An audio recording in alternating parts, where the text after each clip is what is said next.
ไม่เท่ากับมาพี่กับเป็นพวกทางงานพี่น้องเรื่องทานอะไรคนเจ็บก็มีโฮมดอกคนมีชิงเงือบก็มีโฮมน้ำเขาดอกก็คือฮู้อะไรพี่น้อง FC บางท่านเพิ่นก็สิบ่ฮู้ว่าเป็นหยังเนาะก็ถ้าเบิ่งคลิปแต่ต้นก็อาจจะฮู้เนาะแม่เฒ่าก็เคยเว้าแล้วว่าเป็นแนวปานใดแต่ยามเล่นเนาะแม่เฒ่าเนาะยามนี้เดินที่ได้อ้อแล้วก็เป็นวินเลยได้มันกายเลยโดยสบายดีเด้อพ่อแม่พี่น้องเบิ่สุขสุขคนเด้อมาพบพ่อกับน้องลาตีพี่น้องพบพ่อช่วงยามแรงล่ะพี่น้องตอนนี้ก็พอดีมาแวะหาแม่ตู้ข้ามเพิ่นพี่น้องเอ้ยก็ได้ยินว่าบ่สบายหั่นแหละพี่น้องเฮาก็เฮ็ดเวียกเด้อยู่เฮือนก็เลยว่าบ่ได้มาเนาะตอนยามเย็นน่ะเอ้ยน้อยหั่นแหละพี่น้องมาหาเพิ่นกับอ้ายพามีเนาะก็เพิ่นก็เป็นวินอีหยังหั่นแหละพี่น้องผู้เฒ่าเนาะจักสิว่าแนวใดพากันไปซื้ออันนั้นให้เพิ่นน้ำเกลือหั่นแหละไปเบิ่งก่อนว่าเป็นอะไรทางอ้ายเพิ่นมาหาเพิ่นแล้วเอ้ยน้อยมาเผาพี่น้องเอ้ยน้อยกับลูกเพิ่นเพราะว่าเอ้ยหน้ากับค่าเผาทานเพิ่นก็พออยู่ได้ก็เลยว่าอยู่กับแม่น้อยนะพี่น้องตอนนี้ก็จักเพิ่นกินข้าวได้บ่หรือบ่พี่น้องหรือว่าแนวใดเฮาก็บ่ได้มายามเว้นกะโดยจังใดก็เดี๋ยวก็ไปเบิ่งนํกันพี่น้องเอ้ยเนาะก็โอ้โหว่าเป็นอันใดผู้เฒ่าพี่น้องเอ้ยเนาะก็สิเป็นแนวนี้แหละเรื่องสุขภาพเนาะห่วงใหญ่แน่นะพี่น้องบรรยากาศช่วงยามกลางคืนพี่น้องพากันมาแล้วก็มารวมพุ่มพวกพี่น้องเอ้ยแม่นไปหาบางก็เป็นแนวใดพี่น้องเอ้ยเพิ่นก็ได้บางหงเพิ่นนี่สะอ้อนพี่น้องมาแล้วก็งามเนาะหักมันอยากเป็นพี่พี่น้องไอ้ของเพิ่นนะอยากเป็นพี่แน่น้อยหนึ่งเพราะว่ามันเป็นน้ำมันอยากเป็นน้ำอย่างของกระบอกหูพี่น้องบักเพชรเมทัลนี่บักเพชรเมทัลคืองามแท้ เป็นหน่วยสี่อยู่พี่น้องไอ้พวกพอได้กินเลยได้เมทัลนี่ใครแต่ว่าผู้เฒ่าพี่น้องเอ้ยเพิ่นกะบ่ได้คอยได้ออกไปไซแน่พี่น้องเอ้ยตลาดตะลีแห่งไกลเพิ่นปลูกไว้นะพอได้กินได้พี่น้องเพิ่นมาอยู่พี่นะมีแต่เพิ่นกินแบบทำตามสวนอย่างเพิ่นนี่แหละเครื่องปลูกหรือว่าเป็นผักนะพี่น้องเพิ่นกับบ่มีผู้ไปซื้อให้ได้สาเหตุนั่นแหละน้องตุนเพิ่นก็คือฮู้หั่นแหละพี่น้องน้องเพิ่นก็ได้อาการแบบมันอ่อนแอหั่นน่ะพี่น้องห่างกายกะไปไสมาไสกะบ่ค่อยสะดวกสบายคือเห็นนั่นแหละพี่น้องเฮากับบ่ได้ค่อยได้ไปไสงามเด้หัวใจไทยเพิ่นพอได้กินเนาะพอได้กินพี่น้องไอ้พวกบรรยากาศยามกลางคืนนั่นดีพี่น้องพามาหับส้มก่อนจังเข้าไปหาแม่เฒ่าแม่เฒ่ากะย่างหวนอยู่แม่เฒ่าเขาสิเอาเพชรจะเมื่อกิน เอาแม่วะข้าวหยอกเพื่อนพี่น้องเอาเมื่อกัดกะปิเดี๋ยวนี้แซ่บเดี๋ยวนี้ปลาติโตคือสิเพชรคือสิเพชรคักฮะเอาวาลิ้นมีแล้วอยู่เพื่อนเป็นอะไรดีขึ้นเลยบ่ไปแล้วมีตัวมีพะโล้มึกเท่าถุงนั่นย่างถุงบ่ว่าข่าวเนี่ยเลยบ่ไวเนาะเป็นอะไรเลยอันเดี๋ยวนี้นะดีขึ้นยิ่งเบาเมื่อยมือพี่ยังเฮาอีถุงนั้น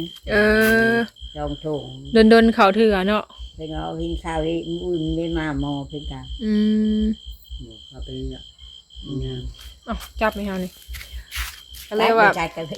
มาพี่ก็เลยว่าอันเวฮะไม่เถาเลยมาอันเปลี่ยนใส่รถไม่เถาใส่รถหัวยามเย็นบ่ได้มาจะบ่ได้ไปคุณเลยแล้วมื้อนี้เนาะได้บ่ได้นะนอนที่พี่น้องนอนที่มือคือหนึ่งชั่วโมงที่น่าจะเป็นเลยโอ้ยคนเก็บทานแข่งกับไอ้ซุกอยู่นะฮะเก็บทานอยู่แข่งอันเก็บทานกับไอ้เจิดเป็นขวัดได้เขาตอนทำไปเบิ่งนะได้4 เป่าเลยได้4แล้วบอกเมนพยันที่มีขวัดอยู่ไม่เท่ากับมาพี่กับเป็นพวกทางงานพี่น้องเรื่องทานอะไรเป็นห้องทางงานห้องจงไม่รู้อันใดคนเจ็บก็มีห้องดอกคนมีชิงเงือบก็มีห้องน้ำเขาดอกก็คือฮู้อะไรพี่น้อง FC บางท่านเพิ่นก็สิบ่ฮู้ว่าเป็นหยังเนาะก็ถ้าเบิ่งคลิปแต่ต้นก็อาจจะฮู้เนาะแม่เฒ่าก็เคยเว้าแล้วว่าเป็นแนวใดหั่นแนวไปชาแนวนั้นนั่นละ จักสิเฮ็ดแนวใดเนาะเฮาก็ ไม่เท่า คนเฮาพี่น้องเกิดมาบ่มีใครอยากเป็นดอก แต่ว่าเฮามันเป็นไปแล้วเนาะ แม่ แม่เฒ่าเราก็อยากได้หลานจบดีอะไรพี่น้องพอได้เลี้ยง ก็ได้จุกจี แต่ว่าอันนี้มันบ่มีแนวใด ที่มีแห้งเลยดอกอันนี้อยู่ที่ปัดเพิ่มพุ่นเมื่อพุ่น หลายๆอย่างพี่น้องบางทีแม่เฒ่าเราเว้านะบางคนแบบว่าคิดว่าเรานั้นตัวคิดว่าเราใส่ห้ายบ่แม่นได้พี่น้องคำใดที่เรื่องจริงเนาะแม่เฒ่าเฮาก็เว้าพี่น้องมีผู้ถามมันน่ะเฮ็ดอะไรถ้าคำว่าไผสิอยากตัวเนาะเฒ่าแหละ เอ้ยตู้ไม่ทำมีตู้จะดอกมีตู้จะ คือแม่เฒ่าเราอยากเว้าเฮานี่พี่น้องเฮามาหาเราอยากเว้าก็ได้ว่าเฮาเป็นจังไดเฮาก็บ่ได้ห้ายเนาะถ้ามันความจริงกะแต่อันนี้แบบคือ FC เพิ่นถามหั่นนะคือทางอายเฮามาถ่าย FC เพิ่นถามนั่นถามนี่ก็แม่เฒ่าเราก็บอกก็ตามความจริงเนาะ จะทำจริงมีเท่ากันได้อำได้ สิตัวเห็นยังเนาะ เท่า เฒ่า ได้ เลย เห็นขนาดที่นี่จะเงือกจะงากกันไม่เท่า เพิ่นก็เป็นตั้งแต่บ่แม่นเดี๋ยวนี้แหละพี่น้อยเป็นโดนแล้ว แต่ก็ยังแบบใครแต่ว่าเราก็ยังขวัดทานกองพื้นได้เนาะ คงพื้นได้ คือแอนนาน่ะพี่น้องยังดุอยู่ได้เพิ่นก็ฮู้จักควร อืม โอ้มาเลยหน้า เป็นจังได๋ แดดนิ่งๆไปไม้ท่านเธอตะคูดยาละ แดดก็ไปบ่ แดดนี่ก็ควายอยู่ เรา มา เห็นอะไรเราอยากไปเลยเด้อ เราอยากเห็ดไปเห็ดเลย ไม่เท่าเอิญมาเลยนะไอ้เจ็ดเป็นนั่นเลยพระเจ้าเจ้าตายได้ได แบบว่ามันแดดมันยังน่ะพี่น้องถ้าเพิ่นแบบความคิดเพิ่นอยากเฮ็ดแล้วก็เฮ็ดเลย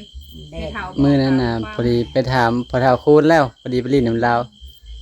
เพิ่นว่าบ่ให้หยุดก็บ่หยุดเพิ่นว่าแดดก็แดดโอ้ย การที่เพิ่นเฮ็ดนั่นเฮ็ด เออ นี่ ยืดครับในเท่ามีเล่นน้อยชีหายช่วยคนนี้ไม่ได้หายแล้ว บ่ได้ให้ เนา เนาะ มันช่วยหามันแดดเนื้อมันเช่าจีก้อนมันมีเช่าหว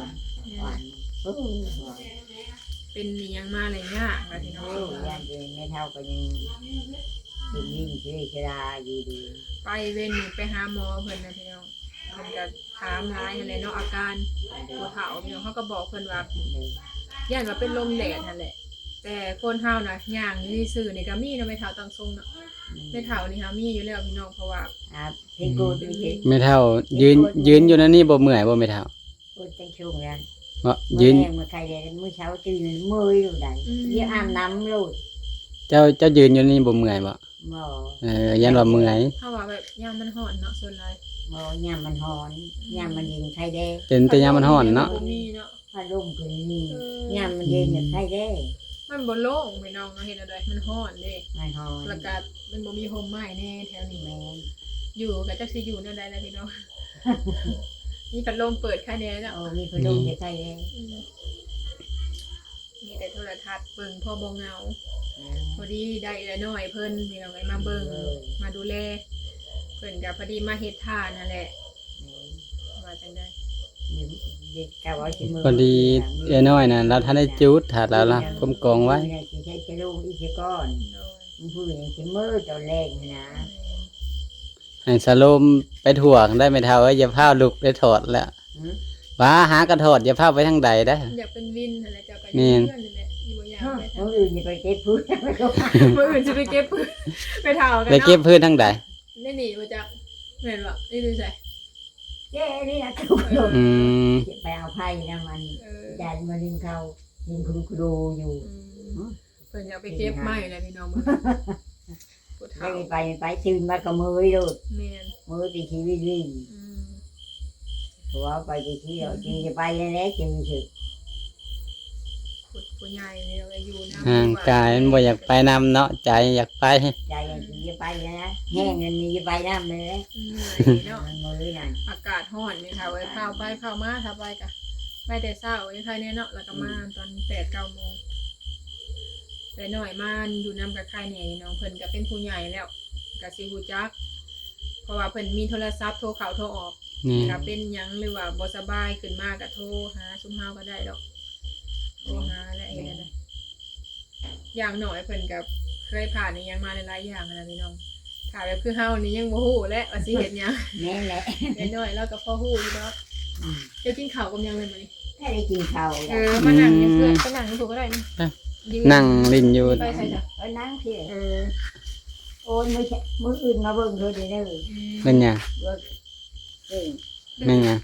น้ำบอกหรือ น้ำคือน้ำมันนี่นั่นเพ่งห้าเป็นเพิ่งนี่ฮะให้หน้าเฮาเป็นเฮาเช่เพ่งอยู่ที่นี่จ้ะ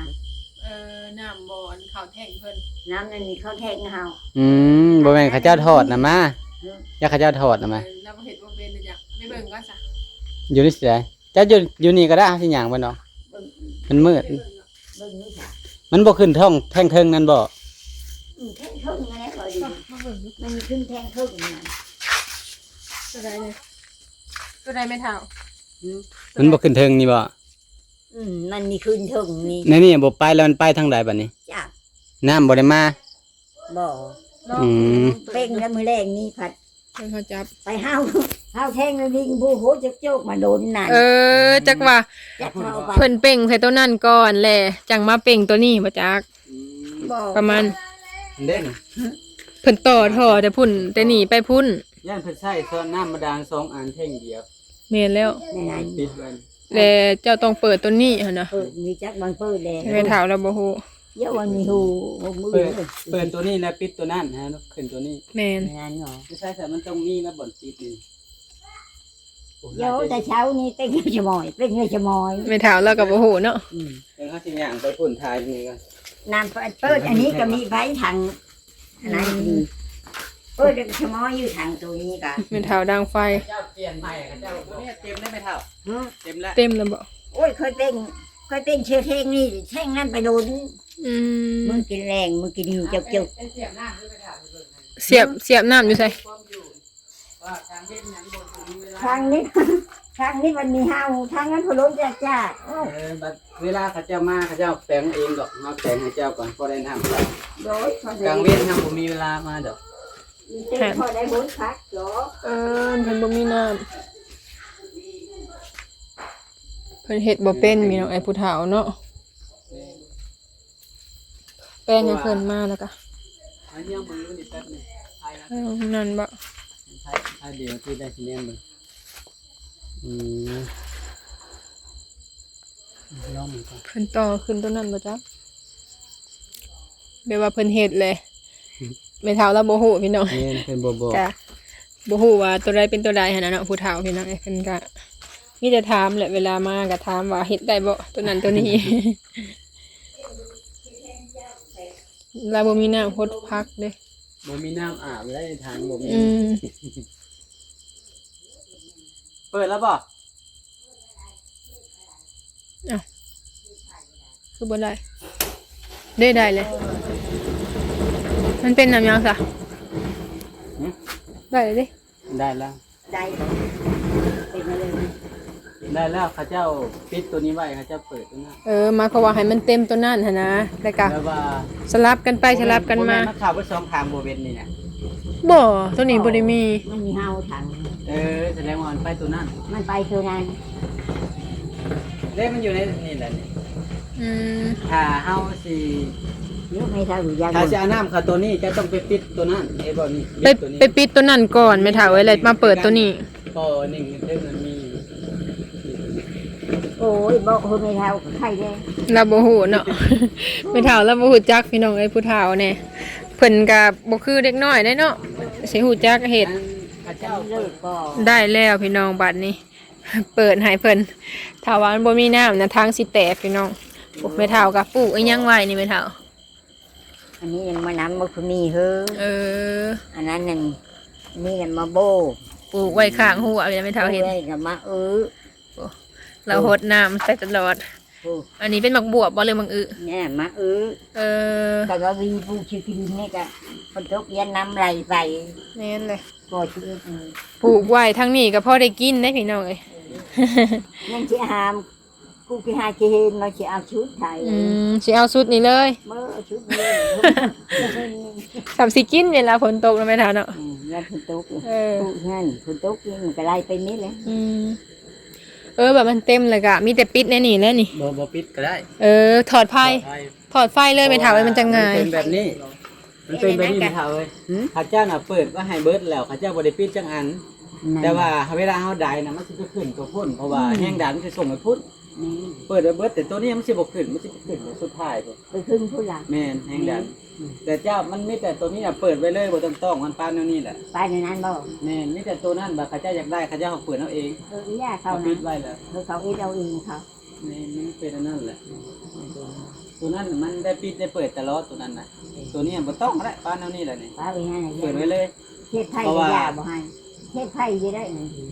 เพราะว่าแปลว่าคันเขาเปิดไว้ ตัวนั้นก็เปิดแล้วมันจะขึ้นทางนั้นแต่ถ้าอยากได้ทางนี้เขาต้องไปปิดตัวนั้น แม่นเลย แต่ข้าเจ้าอยากได้แล้วข้าเจ้าจะเปิดเอาเองกับตัวนี้น่ะข้าเจ้าบ่มาปิดก็ได้มันไปขึ้นเองมั้ยว่ามันแห้งดันส่ง ได้แล้วบัดนี้ เขายามัน เป็นนี่เด้อก็เป็นสาร เขายางตัววีเป็นล่ะ เขาเจะฮู้อยู่ดอก เวลาเฮ็ดแล้วก็เพิ่นสิจัดการเองหั้นนะพี่น้องแม่เฒ่านี่แหละผู้เดียวนี่แหละเพิ่นบ่ฮู้ เจ้าไม่เท่าอยู่แล้วมันยากนั่นเป็นไม่เลยสมอง อันเบ่งน้ำบันไดนะพี่น้องมาหาเพิ่นน่ะแห้งทางแห้ง บ่ฮู้ว่าสิเฮ็ดตัวใด มันก็บ่ขุ่นปานใด บ่ได้ขุนปานใดแม่เฒ่าเอ้ยพอดีแล้วซ้ำนี่ บ่บัดเจ้าใส่อยู่ในมันบ่ขุ่นบ่แม่นครับ บ่ ไปแล้ว ไม่พูดไหนไม่นอน ป่ะบัดนี้ก็มีแต่ไปถอดอยู่พุ่นเลยแม่เฒ่าเอ้ยบัดมันเต็ม มันเต็มย่างถอดก็ได้มันหักล่นออกพานบ่ได้ปิด เจ้าเห็นมันล่นแล้วเจ้าก็ถอดเลย เผื่อมันสิเต็ม มันก็บ่ได้แห้งปานใดพี่น้องพอดีน้ำก็ได้ พากันเฮ็ดหยังกินซะแม่ครับ จักกินหยัง ท่านได้กินเยอะๆ ยังบ่ได้กินข้าวเพิ่นว่าไปหน่อยก็เอาลูกกินนมอยู่ เรียน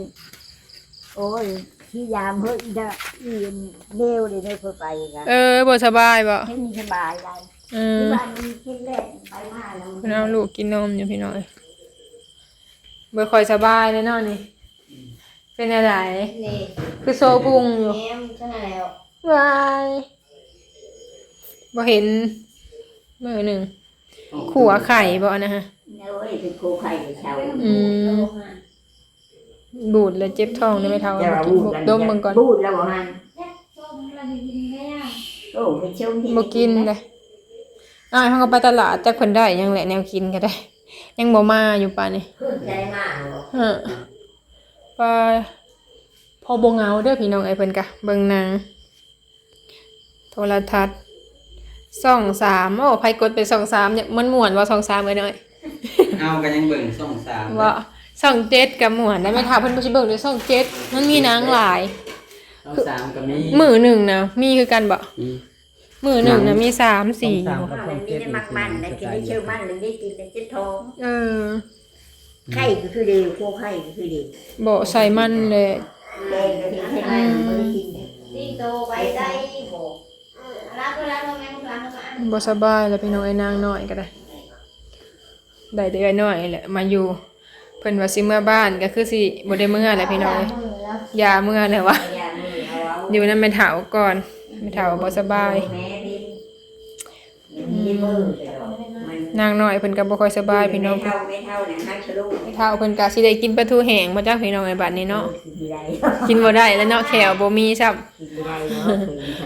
พอดีแวะมาหาแม่เฒ่ากลางคืนพี่น้องเอ้ยยามกลางคืนน่ะไข้แน่พี่น้องสิบ่นะปานใดแต่ยามเล่นเนาะแม่เฒ่าเนาะ ยังมีเดือดตีแดงอ่อนแล้วก็เป็นวินเลยได้มันกายเลยได้ ทางนั้นก็บ่สบายปานใดพี่น้องไอ้หายอยู่เด็กน้อยเบิ่งหนังนี่แหละพอบ่เหงายามเว้นก็เจ้าก็บ่ตากแดดไม่เท่าไอ้ช่วงนี้ก็หยุดก่อนบัดยามไปได้บ่แลจังลุยทางนั้นก็เอื้อแอนนาพี่น้องไอ้เพิ่นก็ได้ถ้าบ่เฮ็ดทานก็บ่มีทางได้พี่น้องเฮ็ดแนวใดแม่น สิมื้อแล้วพี่น้องไอ้บัดนี้ก็ค่ำแล้วแม่เฒ่าเพิ่นก็นั่งเบิ่งหนังพี่น้องเอ้ยมีเอ้ยน้อยเพิ่นมามื้อนี้ก็ได้พอได้ไปดูแลกลางคืนนั่นแหละพี่น้องเป็นหยังเพิ่นก็โทรหาเนาะเพราะว่าเพิ่นมีโทรศัพท์แล้วพี่น้องโทรศัพท์ตั้งโต๊ะลูกเพิ่นก็บ่ค่อยสบายพี่น้องเอ้ยอยากหายแน่แหละเฮาก็สิพากันกลับก่อนบัดนี้ เด็กน้อยเนาะครับบ่สบายแล้วก็มีแต่หายแหละพี่น้องเพิ่นว่าบ่เป็นจังใดก็มีแต่ว่าสิพากันกลับก่อนแล้วบัดนี้ ผู้เฒ่าพี่น้องบ่มีใครอยากเป็นดอกเนาะคนเฮาเกิดมาพี่น้องมันก็ต้องมีเจ็บมีโซ่นี่เป็นเรื่องธรรมดาพี่น้องแต่ว่าเฮาก็ต้องสู้พี่น้องคนเฮาน่ะเจ็บเบิดบางทีก็บ่สบายพี่น้องแฮงเป็นดุคือเฮานี่ไปแบบไปดุหั่นน่ะพี่น้องตากน้ำหมอก ทางไอ้เก่งก็คือกันไปนำกันนี่ก็โซ่แข่งกันพี่น้องบ่เป็นหยัง มีแต่ว่าจังได้กะขอให้แม่เฒ่าเพิ่นเศร้าไวๆหั่นแหละพี่น้องเอ้ยให้เพิ่นสู้อีกเนาะเวียกกะต้องได้เฮ็ดพี่น้องเห็นอันใดถ้าบ่เฮ็ดก็บ่มีกิน มีได้เห็นได้รับก็ได้ แม่น คือเห็นนั่นแหละ จังไดกะลูกหลานเพิ่นคือกันพี่น้องเฮาก็เว้าไปเนาะอธิบายก็คืออยากให้เพิ่นเข้าใจเด้อพี่น้องก็บ่แม่นว่าอยากเว้าเนาะอยากให้เพิ่นเข้าใจแล้วก็แบบว่าอยากให้ฮู้จักหั่นแหละว่าเป็นแนวใดเนาะการที่ว่าลูกหลานเพิ่นบ่ได้ซอยหั่นนะว่าเพิ่นก็เอาแต่เพิ่นอยากอันมื้อหั่นแหละเนาะบ้านเฮาก็ ว่าแล้วก็แบบว่า50 แม่นแต่ว่าเอื้อแอนนานี่เนี่ยคือเห็นเด้อพี่น้องเพิ่นน่ะดุเนาะเฮ็ดเบิดพี่น้องไปหาซอยผู้นั้นผู้นี้แต่ว่าน้องตุนนี่อาการสิอ่อนเพลียพี่น้องแบบเพิ่นเฮ็ดได้บ่หลาย เวลาขับรถหรืออีหยังนี่แฮงแล้วพี่น้องเพิ่นน่ะสิขับบ่ได้แบบดนๆเนาะสิได้อยู่ แต่ว่าบางทีก็แบบมันอ่อนแออะไรพี่น้องมันเมื่อย เนี่ยเกี่ยวกับระบบประสาทเป็นไง แม่นเอาจังใดมีแต่ว่าคลิปนี้เฮาก็สิขอจบคลิปเด้อพี่น้องเด้อเนาะถ้าพบพ่อคลิปหน้าพี่น้องเอ้ยโดยคลิปนี้ลาไปก่อนพี่น้องขอกล่าวคำว่าสบายดี